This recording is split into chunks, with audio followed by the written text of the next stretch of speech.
Assalamualaikum. Halo Sobat BK, apa kabar? Berjumpa lagi kita di sharing bimbingan konseling. Tetap semangat belajar ya Sobat, untuk meraih masa depan yang gemilang.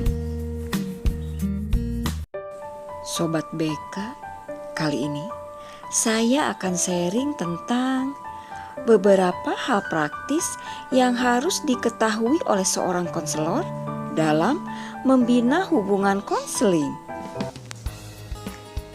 Sobat BK, ada beberapa hal lain yang perlu diperhatikan dalam membina hubungan konseling yang baik.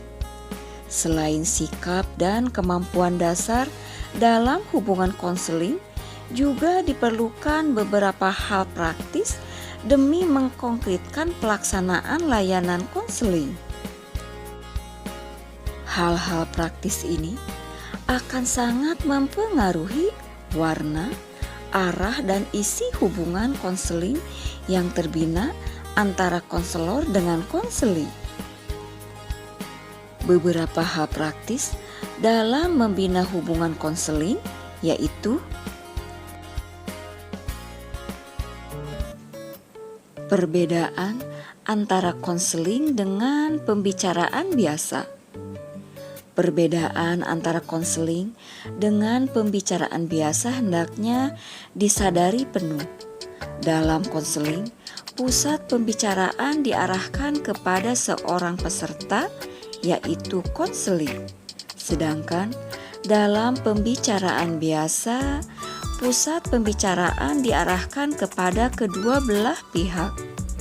Konselor tidak memusatkan pembicaraan kepada siapapun selain kepada konseli itu sendiri. Juga harus diingatkan bahwa di dalam konseling tidak boleh ada omongan yang membicarakan orang lain atau pihak ketiga. Pusat pembicaraan dalam konseling.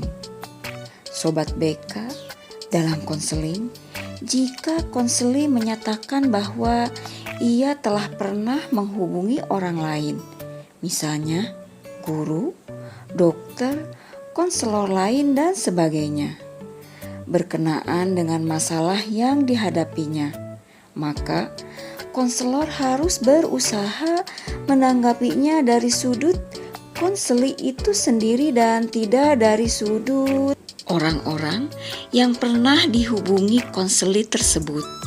Misalnya, konseli menyatakan bahwa ia pernah mendatangi dan menceritakan masalahnya kepada salah seorang teman di kelasnya, dan teman itu menanggapi masalah konseli dengan cara yang kurang mengenakan, sehingga konseli tidak merasa puas.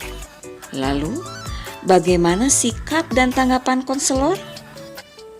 Ada dua kemungkinan.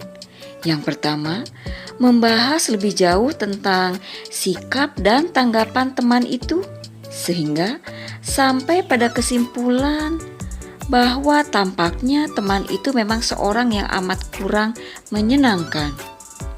Dan yang kedua, membahas lebih jauh tentang perlakuan orang lain terhadapnya. Dalam hal kedua ini, konselor misalnya berkata, "Tampaknya kamu amat tidak suka orang yang berperangai seperti itu." Sobat BK, untuk pilihan pertama terjerumus kepada pembicaraan tentang teman konseli, sedangkan pilihan kedua membicarakan diri konseli sendiri kepada orang lain. Pilihan kedua adalah lebih baik karena pilihan itu lebih dekat kepada tujuan pokok usaha konseling, yaitu mengembangkan pengertian konseli tentang dirinya sendiri. Konseli sendiri yang menetapkan pokok pembicaraan dalam konseling. Sobat BK, biarkanlah konseli menetapkan sendiri pokok-pokok pembicaraan yang akan dibahas dalam konseling.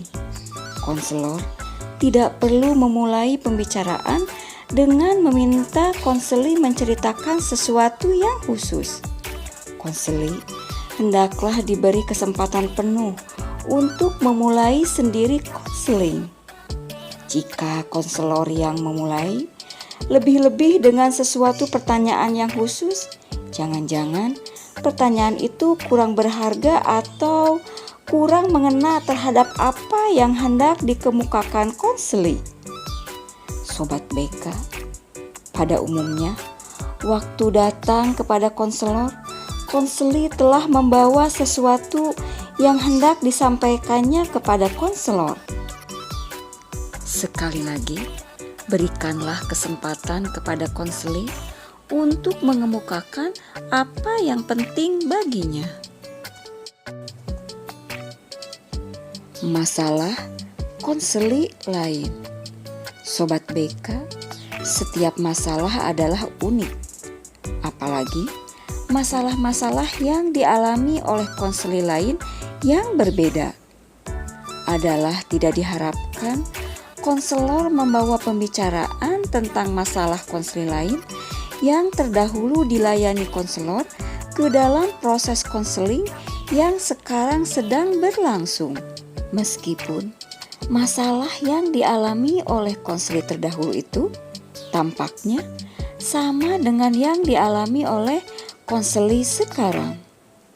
Sobat BK, sangat besar kemungkinan masalah yang tampaknya sama itu sebenarnya banyak sekali perbedaannya, sehingga cara penyelesaian yang digunakan terhadap konseli yang terdahulu tidak dapat dipakaikan terhadap konseli yang sekarang.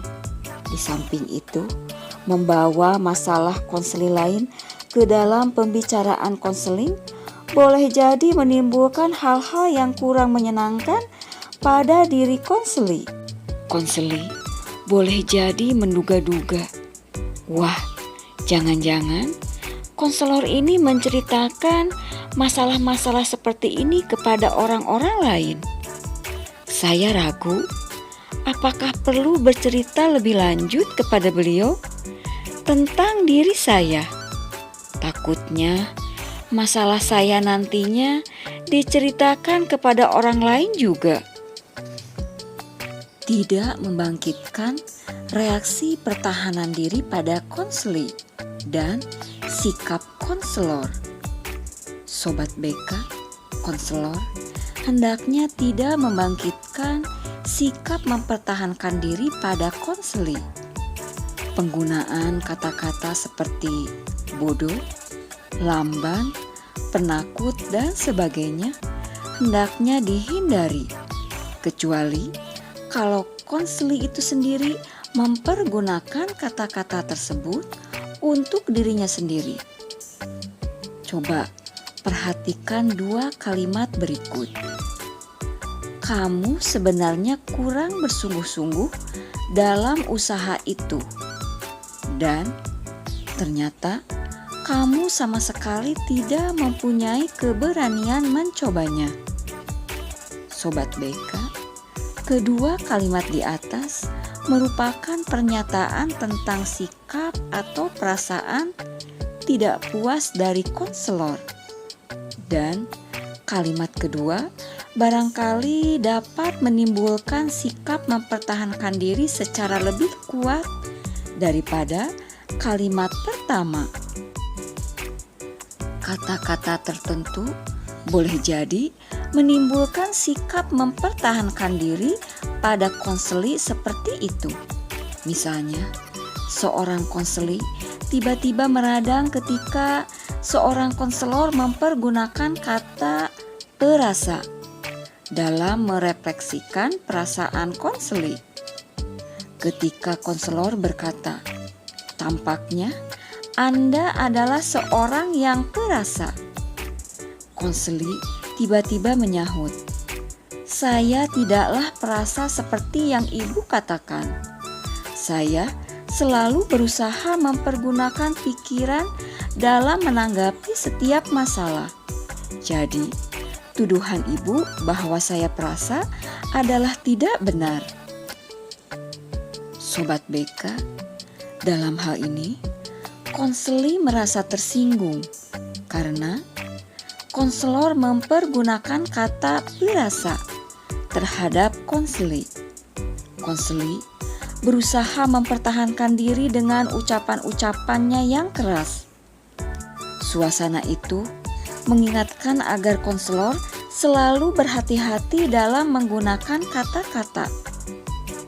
Kata-kata yang dipergunakan konselor itu boleh jadi justru menjauhkan dan merusak hubungannya dengan konseli. Sobat BK, jika konselor terlanjur mempergunakan kata-kata yang kurang tepat atau kurang mengena dalam menanggapi isi ataupun suasana perasaan dan pikiran yang dikemukakan konseli, sehingga konseli tidak setuju atau bahkan marah, apa yang hendaknya dilakukan konselor? Satu-satunya sikap yang hendaknya ditampilkan konselor adalah menerima kenyataan itu dan mengerti sikap apa yang timbul pada diri konseli sebagai akibat dari kata-kata konselor itu. Konselor tidak perlu meminta maaf ataupun mempertahankan diri, sebab kedua-duanya tidak akan berguna. Jika konseli ternyata marah, apa yang akan konselor lakukan? Tenang, memahami dan melanjutkan pembicaraan dengan ramah, bersahabat, dan bermakna. Sobat BK, demikianlah sharing kali ini. Beberapa hal praktis yang harus diketahui konselor dalam membina hubungan konseling. Semoga bermanfaat dan dapat menambah wawasan. Terima kasih. Wassalamualaikum.